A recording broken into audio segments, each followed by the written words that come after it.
This diagram shows the standard whiteboard architecture of a message queue.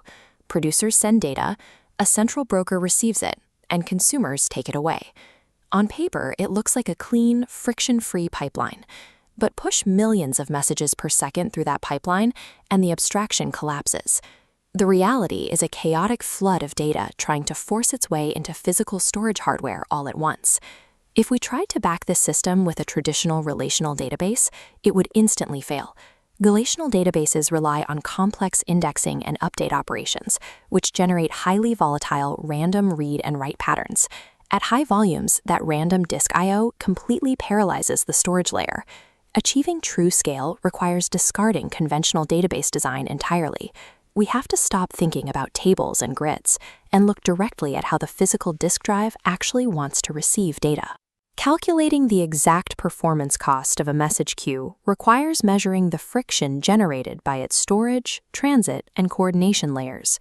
Because to survive massive throughput, a system cannot fight the physical limits of hardware. It must be explicitly engineered around them. The first major architectural shift is abandoning the database table for a plain append-only file known as a write-ahead log. Modern rotational disks and operating system caches are incredibly fast under one strict condition: the data must be read and written sequentially. Every new message is simply appended in chronological order to the tail end of the partition, as seen here. Nothing is modified in place. When the active file reaches a size limit, the system seals it and opens a new segment, allowing old segments to be easily deleted. Here we see how these individual segment files are physically organized into folders, representing specific topic partitions on the disk. When a producer sends a message, the system applies a hashing algorithm to the message's unique key. That math dictates exactly which of these partitions will receive the data. By treating data as a continuous, immutable stream, rather than a mutable grid of updates, the architecture completely neutralizes the random I/O bottleneck. The hardware is finally operating at maximum physical efficiency. But even the fastest disk is useless if the network chokes. Network round trips are computationally expensive, and sending 1,000,000 individual messages requires 1,000,000 individual network requests. The solution is aggressive batching. Producers collect tiny messages into large continuous chunks, sending them together to amortize that net-efficient request. That solves the inbound traffic, but it creates a new vulnerability on the outbound side. How does the broker deliver this massive volume of batch data without overwhelming the downstream consumers? The intuitive approach is a push model, where the broker fires messages at the consumer immediately. But if the broker blindly pushes data faster than it can be processed, the receiving machine quickly exhausts its memory and crashes, drowning in data.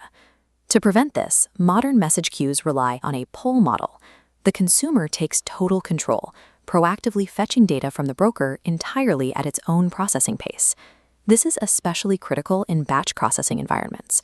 A consumer can pull a massive chunk of data, process it heavily, and only request the next batch when its CPU is actually ready. The pull model protects the consumer, but it forces a severe architectural trade-off. If the consumers fall behind, the data backs up, and the burden of storing that growing backlog rests entirely on the broker's append-only disks. Looking at this cluster architecture, we have to acknowledge a harsh reality of distributed computing.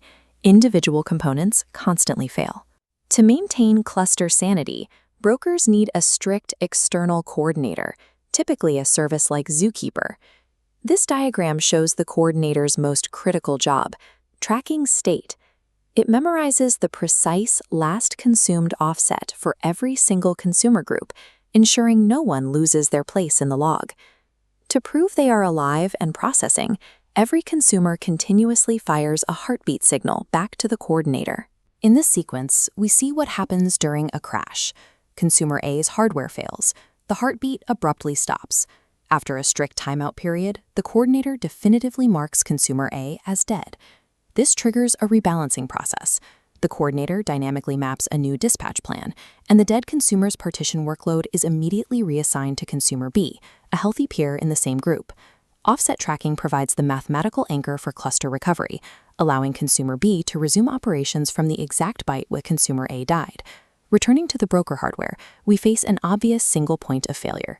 If the physical disk holding our append-only log is destroyed, that data is permanently gone. Notice in this layout how the system solves this with a leader-follower topology. Producers route all new messages exclusively to a single leader node. The follower nodes then continuously fetch that data, copying it to their own disks. But replication introduces a dangerous performance threat. If the leader has to wait for a struggling, slow follower node to finish copying before confirming the write, the entire partition speed drops to match the slowest machine in the cluster.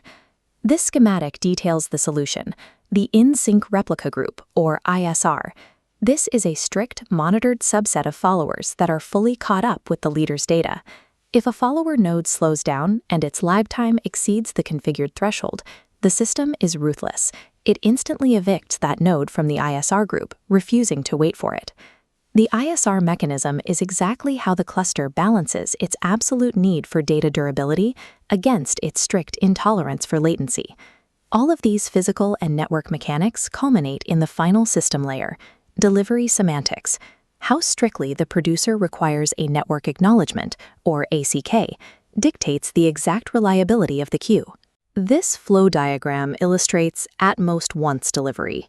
By setting the ACK threshold to 0, the producer fires the message asynchronously and never waits for a reply. If the network drops the packet, it is simply lost. It is highly performant, but strictly reserved for low-stakes data, like monitoring metrics, where occasional data loss is an acceptable price for zero latency. For the vast majority of applications, the industry standard is at least once delivery.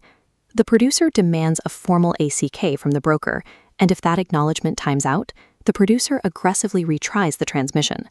However, this model exposes a critical flaw. A network timeout doesn't always mean the message failed to write. It often means the broker's success receipt got lost. The producer's retry will end up writing the exact same message a second time. This creates a strict engineering requirement. Because the queue will inevitably serve duplicates, the downstream consumers must be built with perfect idempotency, the ability to safely process the exact same instruction twice without altering the final state. The final model shown here is the most requested and most difficult feature, exactly once delivery, no lost messages and no duplicates. To achieve this, brokers and producers must engage in immensely complex, heavy transactional coordination, tracking deduplication keys across the network before finalizing a write. This overhead effectively destroys system throughput. Exactly once semantics are computationally expensive, reserved for environments like financial accounting, where the cost of coordination is secondary to the requirement for absolute accuracy. Reliability always commands a performance premium. A distributed message queue manages the inherent conflict between hardware limits and network constraints, regardless of how simple the outward-facing API appears. Every single message must survive the journey from a batched network packet onto the sequential sectors of a spinning disk, tracked by global cluster coordinators and protected by ruthless replica evictions. There is no magic architecture that scales infinitely without consequence. There are only deliberate, calculated trade-offs between speed, durability, and complexity.